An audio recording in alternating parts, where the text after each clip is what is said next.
اصل مزہ اس دنیا کے لیے ایسا مزہ نہیں ہے جیسا ہم سمجھتے ہیں کہ جی یہاں پہ آرام کر لیں ہم آئے نہیں.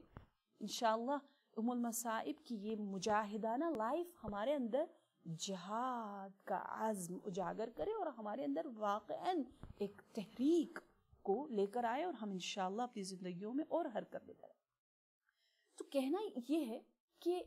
جناب زینب کا یہ عمل اتنا حسین ہے, اتنا عجیب ہے کہ آپ کو دیکھیں یزید کا میں پہلے خواب سناتی جاؤں کہ یزید کا خواب کیا تھا. یزید کا خواب یہ خیالی پلاؤ یوں بنا رہا تھا کہ جی اب تو سب کچھ ہو چکا, جی ہمیں ظاہری فتح مل گئی, اب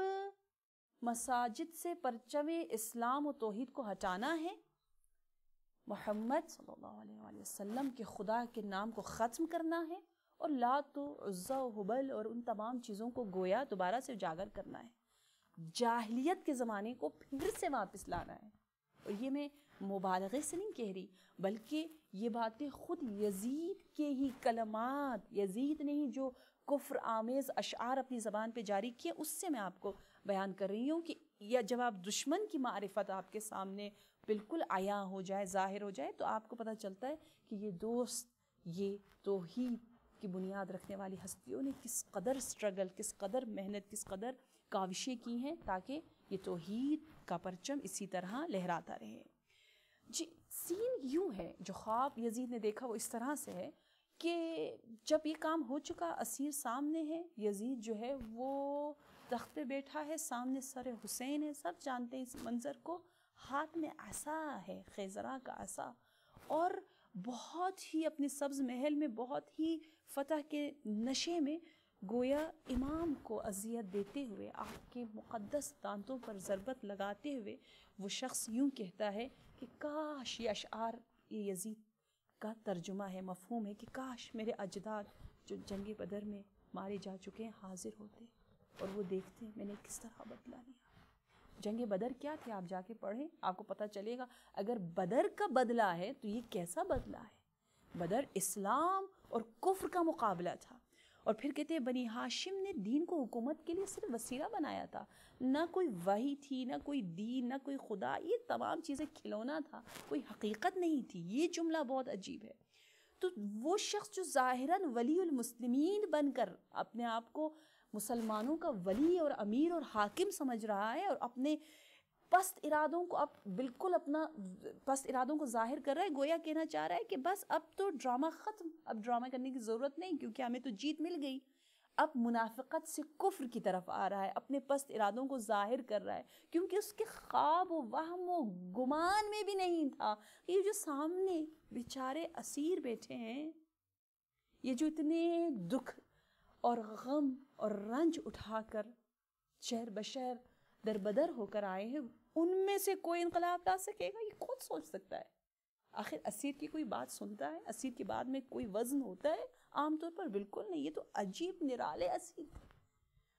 ایسے حالات میں انسان واقعاً حیران ہوتا ہے کہ اتنے مصائب کے باوجود اور یزید کی اس کفر آمیز گفتگو کے بعد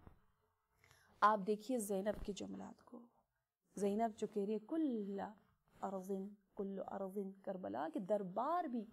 یزید کا ہو یا ابن زیاد کا ہو وہ بھی کربلا ہے, وہاں پر بھی قیام کرنا ہے, وہاں پر بھی حسینیت کا پیغام اجاگر کرنا ہے, جیسا وعدہ زینب نے لاش حسین سے کیا تھا کہ اے بھائی جب تک اللہ اکبر کے نعرے شام کے کوچوں میں بلند نہ کروں, جب تک حسین زندہ باد ہر مسلمان کی زبان سے نہ نکلے, اس وقت تک زینب چین سے نہیں بیٹھے گی. اللہ کرے ہم بھی کہیں گے, ہم بھی زینبی اور ہم بھی کچھ کریں گے اسلام کے پرچم کو بلند سے بلندر کرنے کے لیے. تو یہاں پر یزید اس انداز سے جب کفرآمیز باتیں کرتا ہے تو وہاں زینب نہ صرف اپنے وقار, احتشام اور اپنے حواس کو کھو نہیں بیٹھتی, بلکہ علی کی بیٹی علی کی زبان سے اس طرح سے بول رہی ہیں کہ ان میں صرف جلدی سے کچھ الفاظ بیان کروں کہ ہاں جگر خوار ماں کی اولاد سے کیسے میں کسی حق کی امید رکھوں. تو ہند جگر خوار کی اولاد میں سے ہے, اس ماں کی نسل میں سے جس کا گوشت, جس کا بدن شہیدوں کے خون سے بنا ہے. استغفر اللہ. یعنی ایسی نسل سے اس سے زیادہ امید کہاں رکھی جا سکتی ہے. اور پھر وہ جو یزید کہہ رہا تھا کہ جی جاہلیت کے زمانے کو میں پھر واپس لے آؤں گا،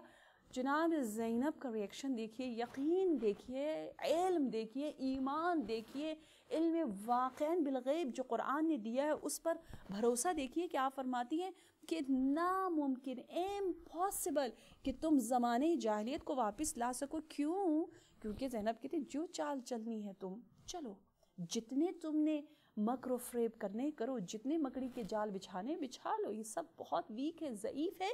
کیوں؟ کیونکہ خدا کی قسم کسی بھی طرح تم ہمارا ذکر محو نہیں کر سکو گے، کر ہی نہیں سکو گے۔ کیوں؟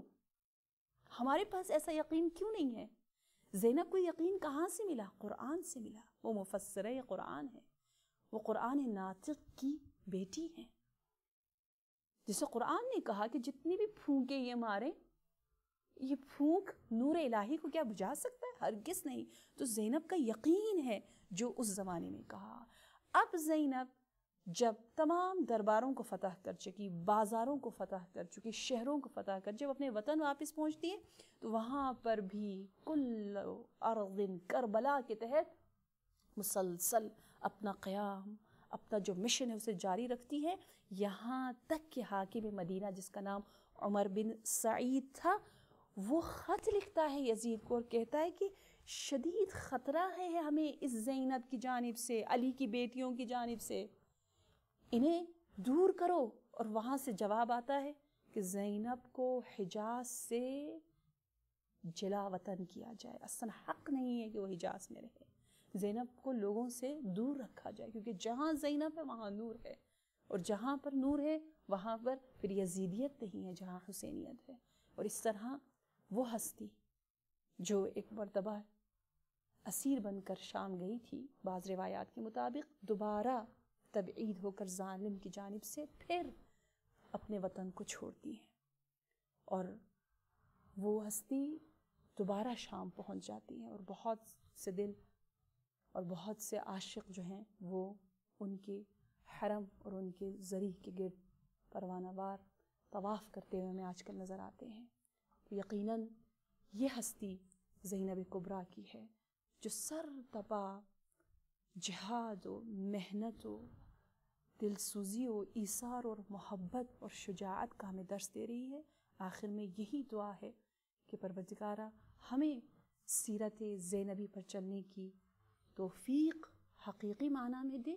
اور سیرت زینب میں جہاں ان کی ہم نے عصمت، علم، ایمان، یقین، شجاعت کو دیکھا، وہاں ان کی عبادت، جو ان کی عبادت ہمیں ملتی ہے کہ عاشور کے بعد آپ نماز تہجد پڑھ رہی ہیں، آپ کی یہ عبادت کم نہیں ہے اس نماز سے جو نبی نے مسجد الحرام میں پڑھی، کم نہیں ہے اس نماز سے جو علی نے جنگ صفین میں پڑھی، کم نہیں ہے اس نماز سے جو حسین نے تیروں کی بارش میں پڑھی۔ خدا کرے کہ ہم بھی اپنی زندگی علم و یقین و عبادت کے ساتھ گزارے جیسے سیدہ زینب سلام اللہ علیہا نے گزاری۔ السلام علیکم ورحمۃ اللہ وبرکاتہ۔